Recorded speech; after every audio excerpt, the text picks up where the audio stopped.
The best architecture requires a process which often looks like obsession. We have a concept. Hopefully we understand the site. We measure, we draw, we redraw. We think about it some more, build models. None of it seems good, so we iterate again and again and again. We try to get at the idea, to bring it from our mind onto paper. Codes have to be checked. Engineers get involved.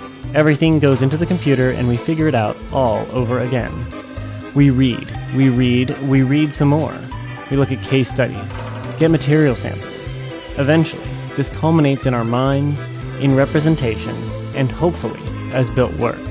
We arrive at an end result, photograph it, and publish only unweathered, untested, static perfection as images in a monograph.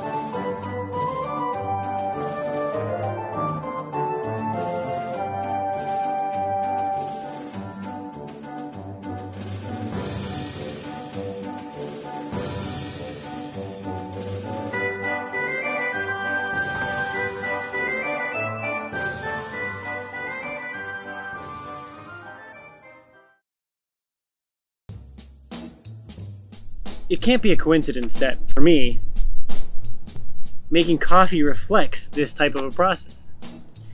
Precise, meticulous. However, at the end, the cup of coffee is enjoyed, consumed. So what happens to the built environment? Is it just as precise and meticulous?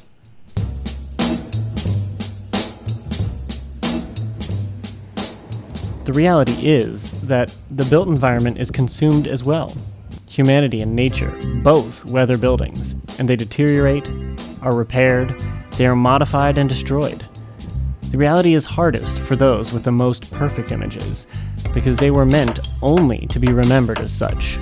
Those images set up the staining and other aspects of weathering as deformities instead of accepted realities. They attempt to defy that which is inevitable. The architectural process is weathered as well. The first architectural thinking occurred in materials, but it has gradually moved more and more into the mind. Recently, computers and the image have fully secured the departure from material thinking, resulting in a digital copy-pasting of details and the desire to forget about a building's post-occupancy. This stirs memories of reading The Velveteen Rabbit as a child.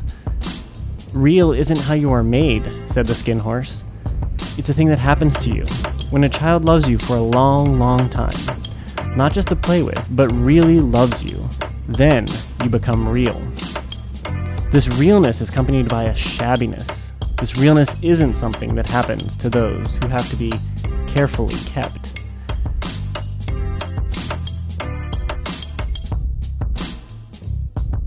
These, which I carry in my pocket every day, were once perfect. The first scratch was hard, but now I would hate to replace them.